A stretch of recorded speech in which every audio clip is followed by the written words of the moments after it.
സർവശക്തനായ കർത്താവിന് നന്ദി പറഞ്ഞുകൊണ്ട് ഫെയ്ത്ത് വോയിസിലേക്ക് എല്ലാവരെയും ഞങ്ങൾ സ്വാഗതം ചെയ്യുന്നു. സാമുവേൽ പ്രവാചകന്റെ പുസ്തകം 16-ാം അധ്യായം 7-ാം തിരുവചനം ഇങ്ങനെ വ്യക്തമാക്കുന്നു: മനുഷ്യൻ കാണുന്നതല്ല കർത്താവ് കാണുന്നത്. മനുഷ്യൻ ബാഹ്യരൂപത്തിൽ ശ്രദ്ധിക്കുന്നു, കർത്താവാകട്ടെ ഹൃദയഭാവത്തിലും. ക്രിസ്തുവിൽ ഏറ്റവും പ്രിയപ്പെട്ടവരെ, എല്ലാം നിലനിൽക്കുമെന്ന് വിചാരിക്കരുത്. നിലനിൽക്കുന്നത് ദൈവം മാത്രമാണ്. അധികാരങ്ങൾ എല്ലാ കാലത്തും നിലനിൽക്കുകയില്ല. സമ്പത്ത് നിലനിൽക്കുകയില്ല. ദൈവം മാത്രമാണ് നിലനിൽക്കുന്നത്. മനുഷ്യൻ ബാഹ്യരൂപത്തിൽ മാത്രം ശ്രദ്ധ പതിച്ച് ജീവിക്കുമ്പോൾ ദൈവം ഓരോരുത്തരുടെയും ഹൃദയഭാവം നോക്കുകയാണ്. അധികാരത്തിന് വേണ്ടി മാത്രം ആഗ്രഹിച്ചു നടക്കുന്നവർ, സമ്പത്ത് മാത്രം ആഗ്രഹിച്ചു നടക്കുന്നവർ അതുമാത്രം നിലനിൽക്കുമെന്ന് വിചാരിക്കുന്നു. മനസ്സുകൊണ്ടും ശരീരം കൊണ്ടും ദൈവത്തിനെതിരായി തെറ്റു ചെയ്തുകൊണ്ട് മറ്റുള്ളവരുടെ മുമ്പിൽ മാന്യത കാണിക്കുന്നവർ മനസ്സിലാക്കണം, നിന്റെ ഹൃദയം കർത്താവ് കാണുകയാണ്. ഒരുവന് അവന്റെ ശരീര സൗന്ദര്യം കൊണ്ടോ സമ്പത്ത് കൊണ്ടോ അധികാരം കൊണ്ടോ മനുഷ്യൻ ബാഹ്യരൂപത്തിൽ ശ്രദ്ധിക്കുമ്പോൾ ദൈവം അവന്റെ മനസ്സ് ശ്രദ്ധിക്കുന്നു. ദൈവം അവന്റെ പ്രവൃത്തികൾ ശ്രദ്ധിക്കുന്നു. ദൈവത്തോട് അവന്റെ ബന്ധം എത്രയാണെന്ന് ദൈവം അന്വേഷിക്കുന്നു. സ്നേഹമുള്ളവരെ, തിരുവചനത്തിൽ സാമുവേൽ പ്രവാചകന്റെ പുസ്തകത്തിൽ നമുക്ക് കാണുവാൻ സാധിക്കും, ദാവീദിനെ ദൈവം തിരഞ്ഞെടുത്ത് ഇസ്രായേലിന്റെ രാജപദവിയിലേക്ക് ഉയർത്തിയത് ദൈവിക പദ്ധതിയുടെ തീരുമാനത്തോടെയാണ്. ദാവീദിന്റെ ഹൃദയഭാവം ദൈവം കണ്ടതുകൊണ്ടാണ്. കർത്താവ് സാമുവേൽ പ്രവാചകനോട് പറഞ്ഞു, ഇസ്രായേലിന്റെ രാജാവായി അഭിഷേകം ചെയ്യുവാൻ ബത്ലഹേംകാരനായ ജസ്സയുടെ അടുത്തേക്ക് ചെല്ലുക. അവന്റെ ഒരു മകനെ രാജാവായി ഞാൻ നിശ്ചയിച്ചിരിക്കുന്നു. സാമുവേൽ പ്രവാചകൻ കടന്നു ചെന്ന് ജസ്സയുടെ പുത്രന്മാരെ ബലിയർപ്പണത്തിന് വിളിച്ചു വരുത്തി. തുടർന്ന് അഭിഷേകം ചെയ്യുവാൻ ആകാരവടിവും ഉയരവുമുള്ള ജസ്സയുടെ മകൻ ഏലിയാബിനെ ക്ഷണിച്ചു. എന്നാൽ കർത്താവ് പറഞ്ഞു, ഇവനല്ല. വീണ്ടും ജസ്സയുടെ മറ്റൊരു മകൻ അഭിനാദാബിനെ വരുത്തി. അവനെയും ദൈവം തിരഞ്ഞെടുത്തില്ല. അങ്ങനെ ജസ്സയുടെ 7 മക്കളെയും സാമുവേലിന്റെ മുമ്പിൽ കൊണ്ടുവന്നെങ്കിലും ആരെയും ദൈവം തിരഞ്ഞെടുത്തില്ല. അവസാനം ആടുകളെ മേയ്ക്കുന്ന ഇളയ മകൻ ദാവീദിനെ കൊണ്ടുവന്നപ്പോൾ കർത്താവ് പറഞ്ഞു, ഇവനെ അഭിഷേകം ചെയ്യുക. എന്തുകൊണ്ടാണ് ദൈവം ദാവീദിനെ തിരഞ്ഞെടുത്തത്? ദാവീദിന്റെ ഹൃദയഭാവം കണ്ടതുകൊണ്ടാണ്. മനുഷ്യൻ ബാഹ്യരൂപത്തിൽ ശ്രദ്ധ പതിക്കുമ്പോൾ കർത്താവാകട്ടെ ഓരോ മനുഷ്യരുടെയും ഹൃദയഭാവം എന്താണെന്ന് അന്വേഷിക്കുന്നു. സ്നേഹമുള്ളവരെ, നല്ല ഒരു മകനും മകളുമായി തീരുവാൻ നമുക്ക് കർത്താവിന്റെ അടുത്തേക്ക് ചെല്ലാം. അവിടുന്ന് പറയുന്നത് നമുക്ക് ശ്രദ്ധിച്ച് കേൾക്കാം. നമ്മെ ഓരോരുത്തരെയും തിരഞ്ഞെടുക്കുവാൻ, നമ്മെ മാനിക്കുവാൻ കർത്താവ് തന്നെ സമർപ്പിക്കുകയാണ്. ഒരു യോഗ്യതയും ഇല്ലാതെ നമ്മെ വേർതിരിച്ച് അനുഗ്രഹിക്കുന്ന ഒരു നല്ല ദൈവം. ആമേൻ.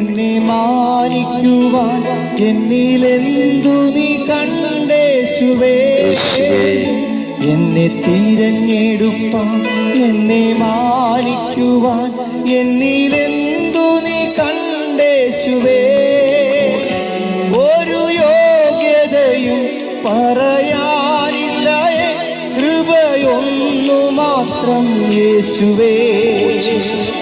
ഒരു യോഗ്യതയും പറയാനില്ല, കൃപയൊന്നു മാത്രം യേശുവേ.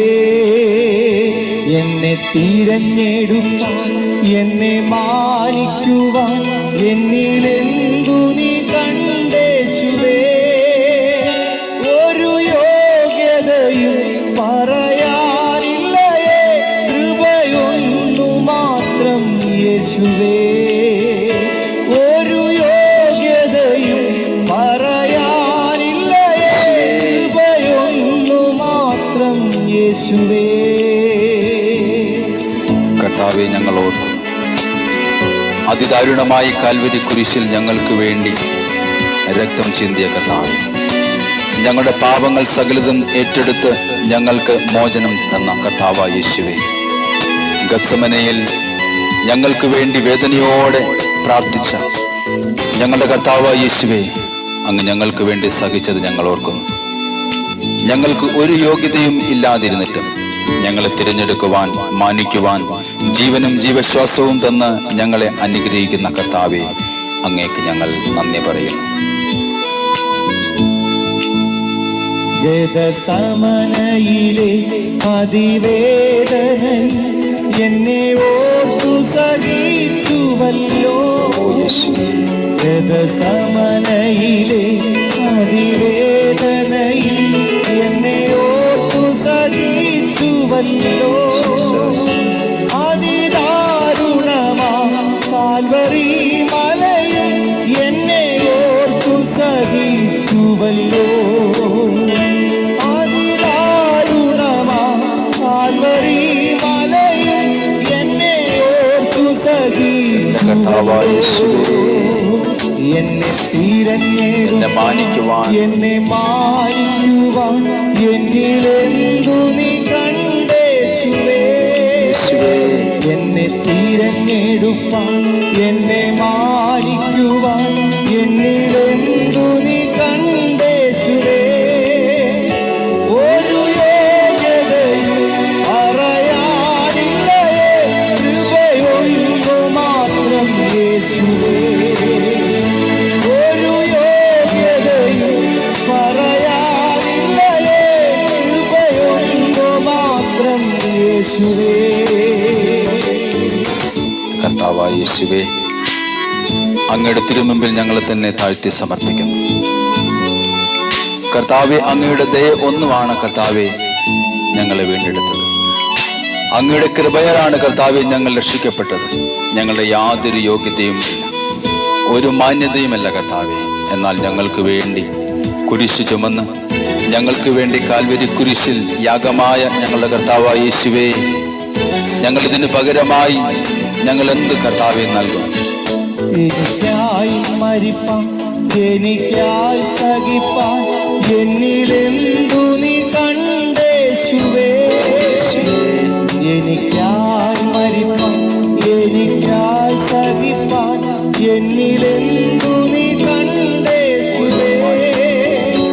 ഒരു മാന്യതയും പറയാനില്ലയേ, ദയവൊന്നു മാത്രം യേശുവേ.